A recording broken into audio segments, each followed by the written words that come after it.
Halo, saya Ahmad Basuki dari Politeknik Anademika Negeri Surabaya.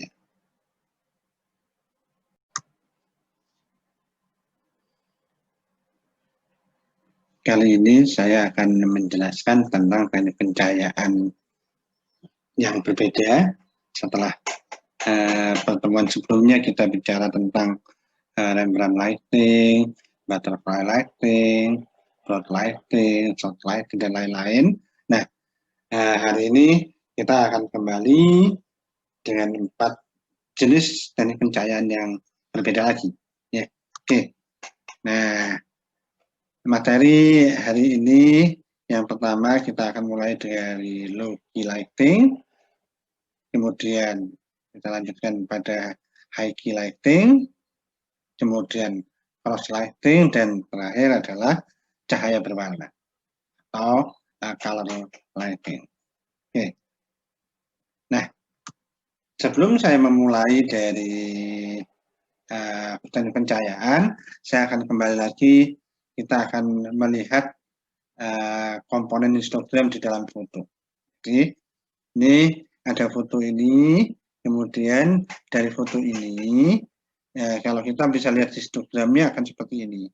Nah, pada kotak merah ada grafik ini grafik histogram yang menyatakan sebetulnya intensitas dari foto ini.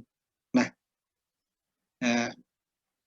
kita membagi 3 bagian intensitas ini atau terang gelap ini menjadi yang pertama adalah bagian shadow, yang kedua bagian midtone, dan yang ketiga adalah bagian highlight.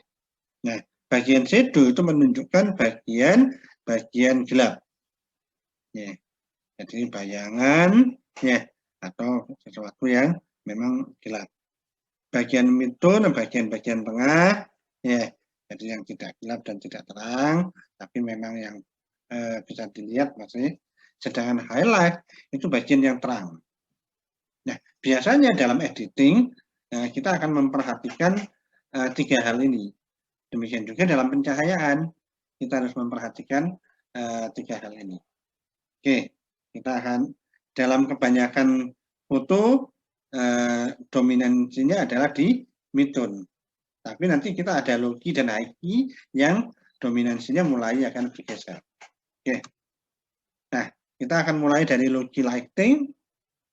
Low key lighting adalah sebuah foto yang didominasi warna gelap. Jadi teknik pencahayaan di mana foto itu didominasi warna gelap. Dan hanya sedikit bagian yang berwarna terang. Tetapi low key itu bukan berarti underexposure. Kenapa? Karena memang exposure-nya tetap dibuat normal ya. Artinya tetap ada bagian-bagian terang yang cukup jelas, tetapi memang tidak banyak. Dan yang banyak adalah bagian-bagian gelapnya. Oke. Nah, dalam pemotretan low key, sebaiknya latar belakangnya berwarna hitam. Sedangkan propertinya, misalnya baju atau yang lain, itu sebaiknya menggunakan warna-warna gelap. Ya. Oke. Nah, pencahayaan itu hanya dikenakan pada bagian kecil yang memang dianggap penting. Jadi tidak, misalnya seluruh wajah kena, itu tidak perlu. Kalau kecuali wajahnya memang bagian kecil saja. Nah, itu artinya tetap dominansinya di warna-warna gelap. Nah, kalau kita melihat dari histogramnya, tadi kan histogram itu ada 3 bagian ya. Ada shadow, bagian gelapnya, midtone bagian normalnya, dan highlight pada bagian terangnya. Nah, salah satu karakter dari low key lighting itu ditunjukkan dengan histogram yang lebih banyak berada pada bagian gelap atau shadow. Jadi di foto ini bagian shadow-nya kelihatan ada, tapi bagian-bagian yang lainnya kecil-kecil, hampir tidak kelihatan. Ya, ini memang salah satu ciri dari low key lighting. Oke. Nah, walaupun dominansinya gelap, tetap low key ini mempertahankan poin yang jelas dan terang. Jadi oke, dominansinya gelap, tapi kita mau motret wajah ya, wajahnya harus terang, tetapnya harus jelas ya. Tapi memang pada porsi yang secukupnya, yang kecil aja. Ya, nggak usah nanti wajahnya mungkin close up atau ekstrim close up gitu, nanti malah warna gelapnya tidak dominan ya. Jadi warna dominannya tetap digelap, tapi point of interest pasti jelas dan terang. Ya, ini adalah logi lighting. Oke, ini salah satu contoh logi lighting juga. Ya, kebetulan warna propertinya tidak terlalu gelap, sehingga memang untungnya memang menggunakan soft lighting, sehingga memang warna-warna terangnya itu tidak terlalu banyak. Ya, ini akan lebih bagus kalau memang dominansinya akan digelapin lagi dengan menggunakan properti yang berwarna gelap. Oke. Nah, berikutnya adalah high key lighting. Kebalikan dari logi yang dominansinya warnanya gelap, high key lighting justru dominansinya warnanya terang atau berada pada highlight. Ya. Nah, hanya sedikit bagian lah yang gelap. Ya. Tapi kembali lagi, high key itu bukan overexposure. Exposure-nya tetap dipertahankan bahwa bagian-bagian yang memang butuh gelap tetap gelap, tapi tidak banyak. Gitu. Ya. Nah, high key lighting itu biasanya menggunakan latar belakang putih. Dan sebaiknya properti yang digunakan seperti baju atau yang lain itu menggunakan warna-warna yang dominan terang. Ya. Atau mendekati putih. Supaya apa? Supaya akan mudah mendapatkan high key lighting ini. Oke. Nah, kalau kita lihat dari histogramnya, maka seperti foto ini, histogramnya itu akan dominan di daerah highlight, ya, di daerah yang terang. Ya. Oke, jadi salah satu karakter dari high key yang tidak bisa diganggu-gugat katanya itu adalah dominansinya terang atau lebih banyak highlightnya. Ya. Oke. Nah, ada persoalan yang menarik yaitu masalah background. Nah, biasanya ketika kita motret dengan background putih, itu bayangan itu kelihatan. Ya. Nah, di dalam high key, nah background yang merata di mana tidak ada bayangan itu menjadi hasilnya akan lebih maksimal. Sehingga apa? Dibutuhkan lampu tambahan yang harus ditembakkan ke background. Ya, di mana lampu tambahan itu bisa merata ke background sehingga backgroundnya menjadi terang dan menjadi highlight. Dan akhirnya hasilnya di hasil fotonya menjadi putih polos. Ya, itu adalah kunci dari high key lighting. Ya, kita coba lihat di foto ini juga backgroundnya putih polos ya, hampir tidak ada bayangan di background karena memang kita memberikan cahaya, ya ada cahaya yang dari depan yang untuk model dan ada cahaya yang mengarah ke background supaya backgroundnya jadi rata. Sama kuncinya adalah background harus diterangi supaya apa? Supaya rata. Oke. Nah, berikutnya kita akan bicara tentang cross lighting. Nah, cross lighting ini namanya juga crossin, jadi harus bersilangan. Nah, dia cross lighting menggunakan dua lampu yang dipasang secara berlawanan di samping model. Ya, sehingga apa? Letak cahayanya adalah samping kiri dan samping kanan model. Dan bagian tengahnya itu menjadi gelap. Nah, dan keseimbangan dari intensitas cahaya, penataan arah cahaya, dan pose model menjadi hal yang perlu diperhatikan.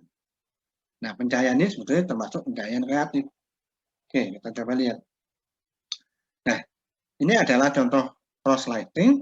Jadi cross lighting itu memberikan cahaya di samping kiri dan samping kanan model secara seimbang. Ya, jadi ada lampu dari kiri dan kanan model yang intensitasnya sama, tetapi memang kita harus melihat juga pose dari modelnya. Oke, ini contoh cross lighting juga bahwa bagaimana pose itu berpengaruh terhadap hasil pencahayaan. Jadi kelihatannya jadi seolah-olah tidak seimbang, padahal ya sebetulnya seimbang saja. artinya intensitasnya itu kiri kanan tetap akan terang, sedangkan tengahnya akan menjadi gelap. Nah ini biasanya foto-foto ini diberikan dengan latar belakang hitam supaya kelihatan lebih dramatis, karena konsepnya memang menghasilkan foto yang dramatis. Oke, ini adalah cross lighting. Oke, berikutnya adalah cahaya berwarna. Ya, jadi pada dasarnya cahaya itu memang punya satu sifat, yaitu punya warna. Dan cahaya itu ketika menembus material, dia akan berubah sifatnya. Contohnya filter warna. Jadi kalau lampu, di depan lampu kita kasih filter warna, ya, maka lampunya akan menjadi sesuai mempunyai warna sesuai dengan filter warnanya. Jadi terjadi perubahan warna baik pada model dan background. Ya, oke. Dan ini merupakan salah satu pencahayaan kreatif. Ya, jadi kuncinya adalah di depan lampu itu kita kasih filter warna. Nah, warnanya terserah mau merah, biru, ya. Oke. Nah, kita coba lihat foto ini menggunakan filter warna yang diletakkan di depan kamera, di depan lampu, lampunya berada di samping model. Sehingga apa? Kelihatan ada cahaya dari samping model berwarna merah, karena memang menggunakan filter warna merah. Ya. Oke, dan kebetulan di foto ini lampunya diarahkan ke model. Ya. Cuman ketika lampu itu mengarah ke model, memang sebaiknya kita harus menggunakan lampu-lampu yang tidak terlalu menyilaukan. Ya. Oke, misalnya dengan memasang honeycomb di depannya. Ya. Oke. Nah, ini adalah contoh filter warna di mana dia mengubah warna dari objeknya, dari modelnya. Oke. Nah, pada foto ini justru warnanya itu ditembakkan ke background, dan di foto ini ada dua filter. Foto ini menggunakan dua filter warna. Yang pertama warna biru, yang kedua warna merah. Jadi warna birunya di bawah, warna merahnya di atas. Kalau ini kena lampu, jadi ini ada warna biru di sini, dan di sini ada sedikit kemerahan. Dan lampunya itu ditembakkan ke background, bukan ke model. Sedangkan model itu diberi lampu tambahan lain supaya dia terang. Nah, dalam foto ini kita menggunakan ring light, ya, supaya nanti foto modelnya tetap terang, tapi yang ditembakkan ke background itu tetap menggunakan filter warna. Oke, nah ini contoh-contoh dari cahaya yang berwarna. Oke, nah jadi materi hari ini adalah 4 teknik pencahayaan, mulai dari close light, highlight, high key, low key, dan color light atau cahaya berwarna. Ya, oke. Nah, masing-masing teknik pencahayaan ini mempunyai karakter yang berbeda. Seperti cross light itu ada cahaya kiri kanan. Kemudian high key itu dominansi warna terang, low key dominansi warna gelap, dan color light itu adalah memberikan warna dengan menggunakan filter warna. Nah, ini adalah teknik-teknik pencahayaan yang berbeda, ya. Dan masih banyak teknik-teknik pencahayaan yang lain yang mungkin kita akan berikan di kesempatan yang berbeda. Oke, mungkin itu dulu ya dari saya. Terima kasih. Saya Ahmad Basuki. See you.